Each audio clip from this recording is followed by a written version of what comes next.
Good afternoon, my name is Tiffany Benincasa. I'm the proprietor of C. Parker Gallery in Greenwich, Connecticut, and I am very honored to welcome global conservationists, photographers, scientists, and the most amazing human beings who are doing so much to make positive change in our world, and as I like to say, one photograph and one story at a time. So I'd like to welcome both of you. Thank you, Tiffany. I appreciate Thank you, that. Tiffany. Thank you very much. To that list, we should add friends. We are now friends. Exactly. I'm very grateful. And very proud of the exhibit that you have put together of our work, and it couldn't be more beautiful, so thank you. I appreciate it. So here we are. You two have found this amazing niche of art, conservation, and science, and put it together to bring all this really important information out to the public in the most beautiful way possible. How did you guys arrive at this?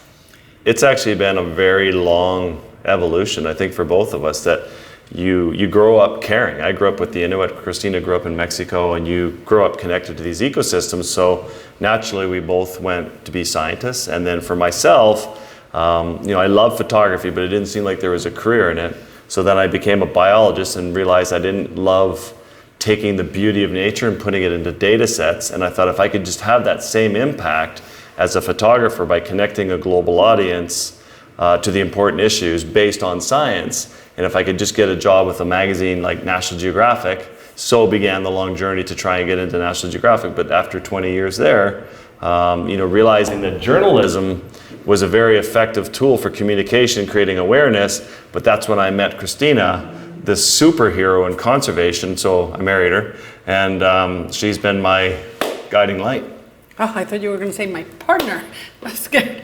It's funny because we both arrived at the juncture of science and photography pretty much the same way. Caring. So many people care about animals and nature, and so many kids care. And I think as parents, we beat that out of them. We teach them that there's no business in nature, there's no reason to really pursue that as a passion. And so that's such a shame. So for both of us, it was lucky that we were able to find a career in doing what we love, which we're so passionate about, and make a living and contribute back to the world this way, which is, I think, my favorite part. But for our nonprofit, for Sea Legacy, what we ended up doing was finding the need and just realizing that all these amazing conservation efforts around the world have no megaphone, so they're invisible. People don't know about them. So now we can put together incredible media packages for organizations using all the skills that we have, all the science, all the journey through conservation, and of course the beautiful photography and videos. So using your charming personalities, the incredible photographs, and you bring it to Sea Legacy to really get it out to a larger platform to let people know what an urgent need there is. Yeah. The visual storytelling is really just a very powerful conversation starter in conservation, because if you just showed people the horrors of the world, all the death and the destruction and the dead coral reefs and the overfishing, people can't help but just turn away. So we've really actually learned especially through social media, that we have found this rhythm, and I equate it to boxing, where it's jab, jab, jab, punch, and jab is it's beautiful, jab it's engaging, jab it's interesting, and by then they're on a journey with you. You've hooked them. They're part of you, and then they're ready for that punch in the face. Then you can bop them in the face with something horrific and awful, but by then they trust you, so you don't lose them by doing that. But if you just punch people constantly, they're going to run. But if you jab and lure them in and go on this journey together, and that's sort of the rhythm that we have found. So we have to hit people with the heavy issues. So what you're seeing here tonight is a lot of the beauty that we see in the work that we do, and the stuff that's worth fighting for, that we have to fight to protect. But there's also, when you look beneath that molecular curtain of the surface of the ocean, there are a lot of tragedies happening. So we have to use this to help us shine a light on those issues as well. It's funny because, how men and women see things differently. I don't see it as boxing at all. I think about Martin Luther King, and he didn't start the speech by telling us he had a nightmare. He told us what the dream was. And so I think the photography reminds us of how beautiful our planet is, how worthwhile it is to protect it. It's not all lost. There's still such a good fighting chance to keep the amazing wildlife that shares planet Earth with us. So we want to remind people of that, and that's where we're going. And then jab. You have to make sure that people remember that it's not all well. We are in deep trouble, more trouble than most people know, and that's one of the reasons why Sea Legacy exists. The machine that's out there to share the news of what's happening with the world just doesn't exist in regular media. Nobody wants to hear the bad news, but we are in a lot of trouble. So how do we keep reminding people that we need to fight for it? My biggest fear is that people are going to go from this stage of out of sight, out of mind, that they don't even know the issues, and that's that's why we do what we do. We have to let people know immediately the concerns for our planet. And then from that, I don't want it to go from out of sight, out of mind to all of a sudden, it's too late to even do anything. Why would we even react? So right now, there is time to react, but we're late.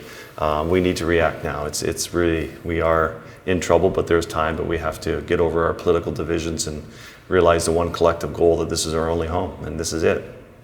I think your photographs bring in inspiration and hope. I know you have a very large following among the younger generation who's been brought up, being exposed to the wonders of the world and understanding how we have to be better caretakers. Mm-hmm. Can you tell me a little bit more about Sea Legacy, its mission, like your mission, Sea Legacy's mission? What can people do more? What's the important steps that they can take to help with your cause and mission? I'm going to let Paul tell you, how we finally decided at the peak of our careers as National Geographic photographers to leave the magazine. I mean, what is it that brought us there? And then I'm going to tell you the personal reasons why Sea Legacy is so important to me. So, National Geographic is like being in the NFL, but there's only one team. It doesn't get any better. You've reached the pinnacle of your photographic career working for the best magazine in the world with a group of 60 photographers.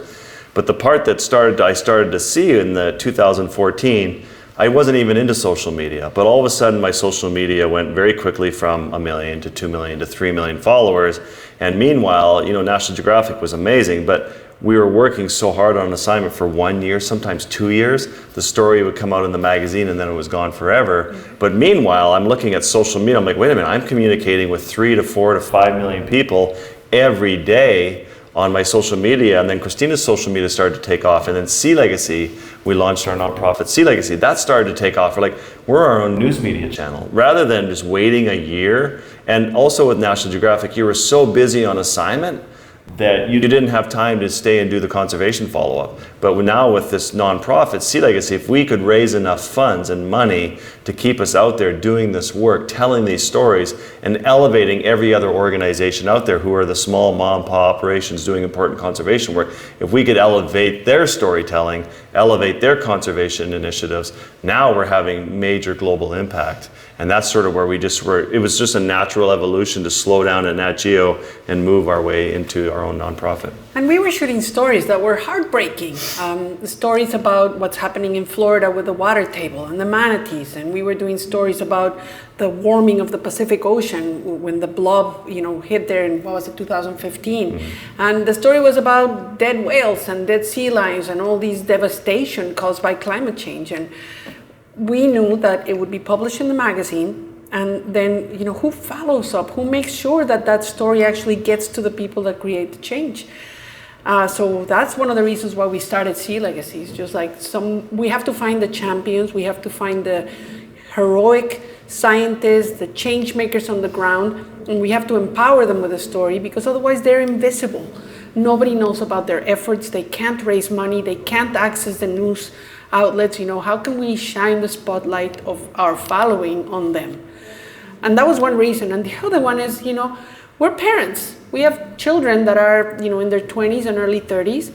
And like most young people, they're aware of what's happening and they're terrified. And they get depressed and they feel this anxiety and this guilt. And we wanted to find a way to give them hope and to tell them that, adults are paying attention and we're trying to do something about it, and that we can actually change the course of the history of planet Earth. So that's, I think, the biggest thing. I think inaction creates anxiety. Just sitting there, fearful in your bedroom that the world's collapsing around, you don't know what to do. But we've given people a path, an outlet to take action and to deal with their anxiety, their depression. And all of a sudden they start to see hope when they start to be part of a conservation win.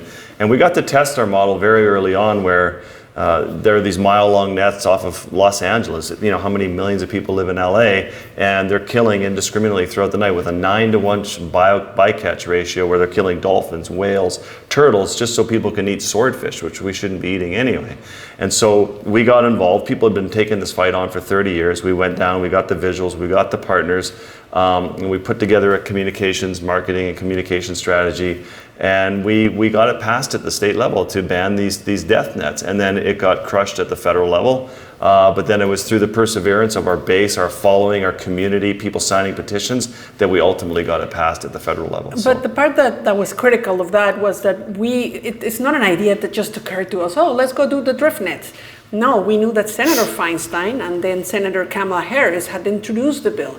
We knew that they needed the public support to actually help pass the bill. And they needed to take this to, it was then Governor Brown. So they needed to know that the people cared about it. And we harnessed, 120,000 signatures in a couple of weeks. And that was irrefutable proof. Within 4 months, it was signed into law. It was amazing. And we got 1.3 million signatures for Antarctica. So basically, the math is very simple. The more funding and support we can get, the more communications and marketing strategies we can do for our oceans. We're basically a communications marketing agency for the oceans, and then we amplify the work of everybody else. And we have had some wonderful conservation wins, but they're just little drops in the bucket. If we are going to help save this planet in our last stand right now, we need to string together a whole bunch of wins. And that's when you realize the power of the people is greater than the people in power. And we need to mobilize those people through communications and storytelling. And art. And art. Well, it does a wonderful job. I mean, one question I have for you is for all the younger fowlers, right? They're not able yet to bankroll your efforts, which they feel so strongly and they identify with, and to give them the responsibility and the power. Is there a way that they can go to Sea Legacy and lend their voices and their support to your cause? Such a good question, So we created something called The Tide, which is a community, mostly young people, and they support us monthly. Some of them give $1 a month, some of them give $100 a month, whatever they can give. But our aspiration is to get to 1 billion people giving $1 a month that we can invest in conservation. We want to create the first collective super philanthropists. We want to be on the cover of Time magazine with all of these young people investing and supporting the future of their planet. So with all these kids that you have out there, you actually already have set the stage for this. It just needs to say this is what needs to happen if they all took it to their schools and put it within, 100%. because all the schools have sustainability in the curriculum, right? It's all about climate change from, they're starting sometimes in grade school, but definitely middle school, the conversation's happening. So true. And so it's really important that if we say to anybody, give me $1 a month, they need to know where we invested that dollar on their behalf. And they need to see the return on their investment, and they need to see the story. They need to see that it ended up in a happy note, or that we're still out there fighting. Yeah. Well said. Yeah. So I think for Sea Legacy, it's really important, the idea of building communities. So we have communities of influencers, communities of celebrities, communities of donors, and we have communities of scientists and conservation organizations. And art collectors. And art collectors, yes. So all of these people coming together with different skills, different resources, but with the same concern. What can we do to protect our ocean? And I like it that somebody can come and take one of these pieces of art, and you said it well, that it's all based on art, science, and conservation. It's a conversation starter. It's something beautiful that you can look at every day. It's based on fact and science, and then for them, it's just a conversation starter on conservation. So they can hang it in their home, they can be proud of it, they can know that they're supporting 2 artists who are out there leading a nonprofit, out here doing the heavy lift of connecting everybody for conservation for our planet. And so it's just a win-win-win, and I love it. So thank you for your support and for having us in a show here in humble little Greenwich. And it's great to be here. Well, we're delighted, and I just want to say thank you for your work at the global level, the United Nations, all the way down to the classrooms. I mean, your reach is boundless. Your mission is so incredible, and we appreciate all the work that you're doing, and thank you for coming and sharing the beautiful images all about your mission and mostly your time with us. And this is photography is an invitation for everybody to be part of this very important conversation. And I have a feeling this is just the beginning of our relationship. So.